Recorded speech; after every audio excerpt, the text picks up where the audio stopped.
Welcome to another episode of Makina Lady Riders of the World or Molratwa. Nakakatuwa po and I keep on saying this. Kung titignan po natin ang history, where we are right now, kung nasan po tayo ngayon, ito na yung era na may pinakamaraming nagmamotor na babae. Sobrang nakakatuwa po. All over the world, dumadami na po ang mga lady riders. So I hope the stories na you see here in Molratwa will inspire more women to ride. And not just women, pati mga lalaki na hindi pa nag-ride. Pag bumotor, it's for everybody. Hindi lang to panlalaki, pati babae pwede. So as we go along, yung mga lady riders, we already see na syempre may kanya-kanyang trip din sila, di ba?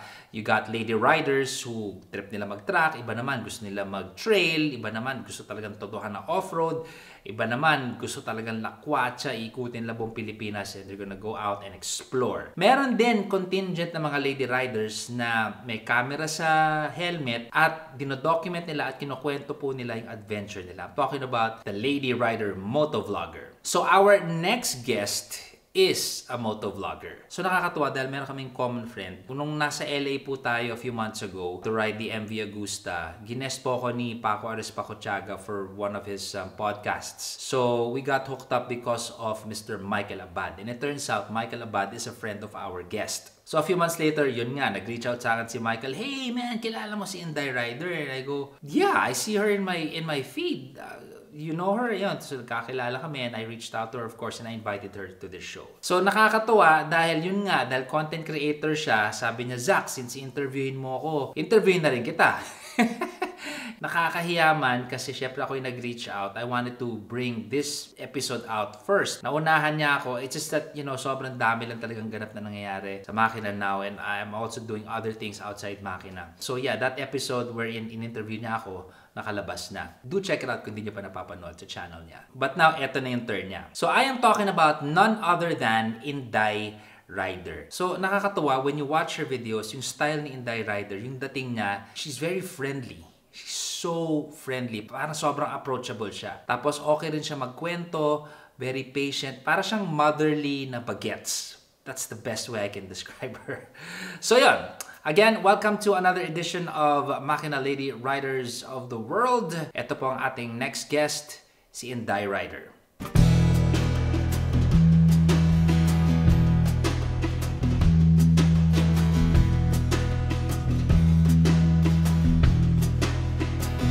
Hello, Day.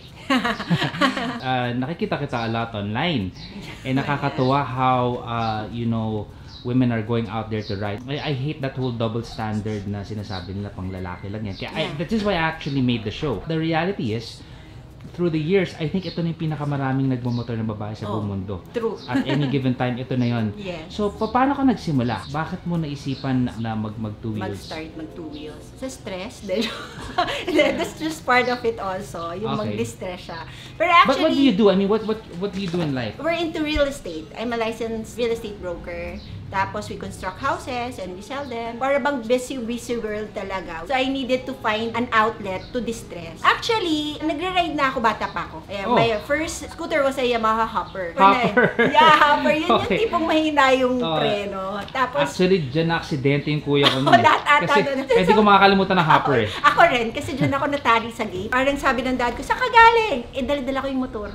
Gabi na. Sa nung madaling araw na, so, ayun, napagalitan ako dahil sa Hopper. How old were you? I think I was like 13. But then it stopped kasi nga parang pinagbawal ng dad. So ngayon, we started riding. But I got an influence with the motorcycle community, with the Bikers Unlimited.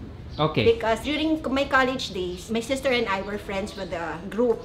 So yun, angkas-angkas lang ako dati. Bikers Unlimited is with sila Pipoy, yes. sila Papa Jeff, yan. Yes, Yung mga grupo nila, sila Leslie, Lester. So doon ako na-influence sa big bike. They were really offering me nga na turuan nila ako for free that time. Nga lang, hindi lang ako napayagan talaga ng father. Okay. So when I got married, I have a very supportive husband. So ako nagkulit sa kanya na mag-aral kami sa Honda. How recent was this? 2005. Okay. As in, parang parking lot pa lang siya. Sa ilalim ka ng puno na pero papalamig. same din. Same area. Okay. But then, my kids were too small pa. 2 and 4. So parang I didn't really have the time. Okay. Then, come 20 2019, my husband decided to buy a Vespa. Binalik niya yung mga alaala. So, meron kang pahinga about 15 years. Sobrang tagal. When he bought a scooter, the Vespa, Sprint pa ata yun, parang nainggit ako.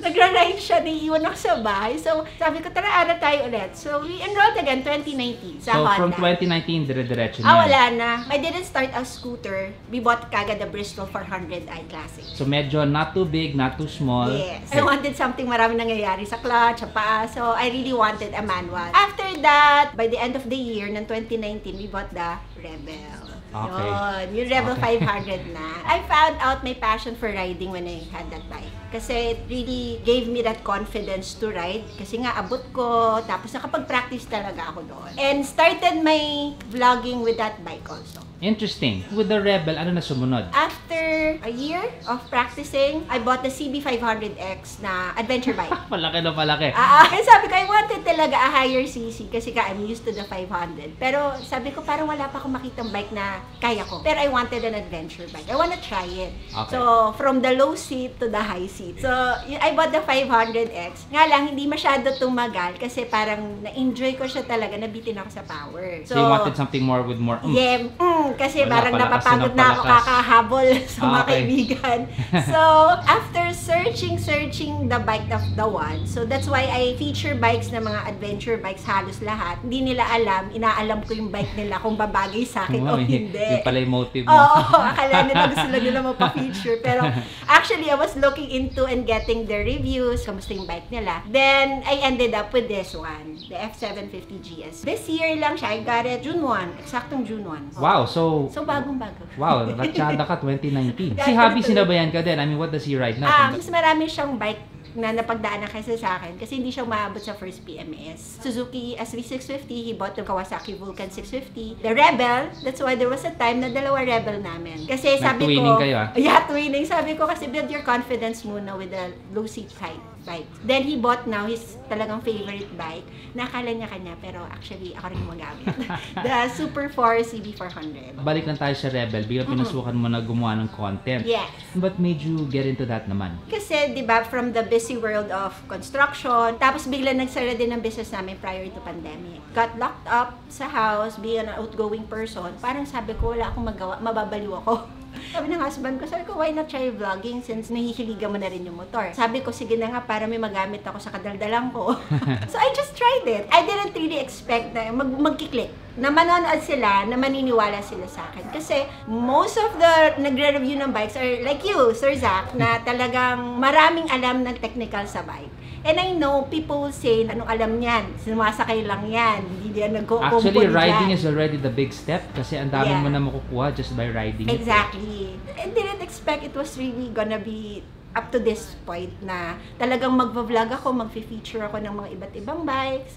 And that I enjoy doing it kasi nalalaman ko iba't ibang bike. So that's the time that I knew what kind of ride I really like.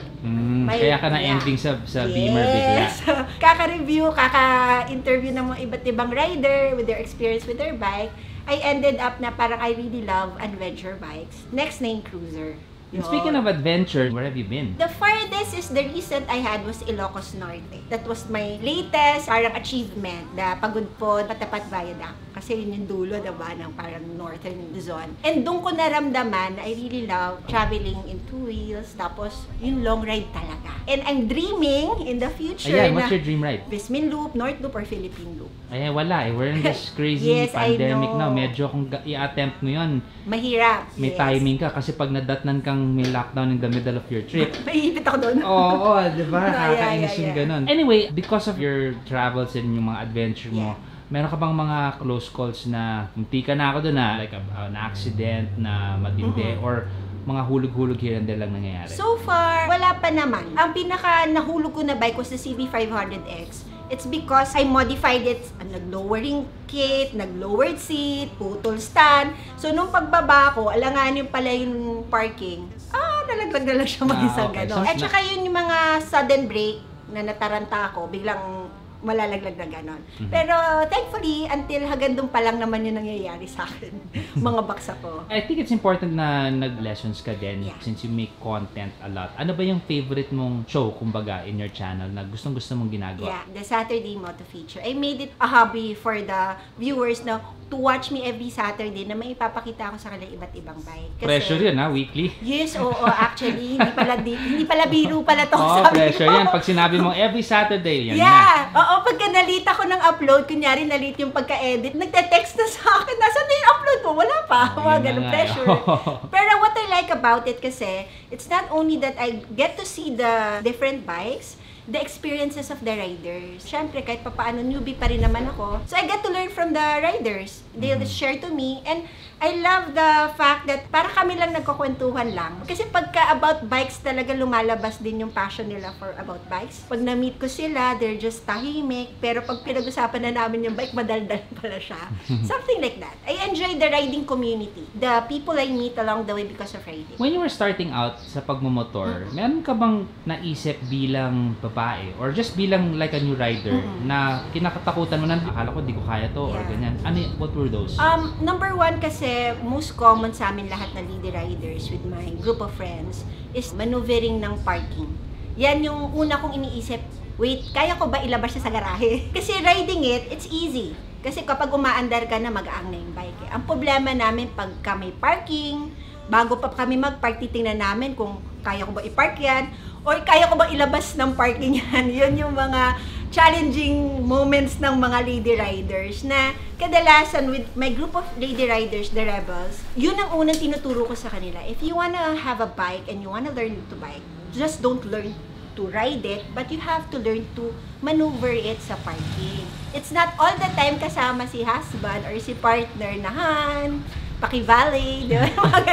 Mga valley-valley talaga yung gusto nila. Parang, sabi ko, get to learn. It's part of being a rider that you know how to handle the bike. Any other advice you would wanna give sa mga bagong susumubok pag-motor? Mga tips mo from what you have learned from riding? First, start it right. Start it right by investing on good education and training. Kadalasan tinatanong sa akin, paano ko papayagan ng asawa ko mag-bike? Kasi usually, by experience, yung mga lalaking nagra-ride, ayaw nila mag-ride yung wife nila kahit na gusto ng wife. It's because for them, they're already scared for their riding. Alam nila paano mahulog eh. Oo.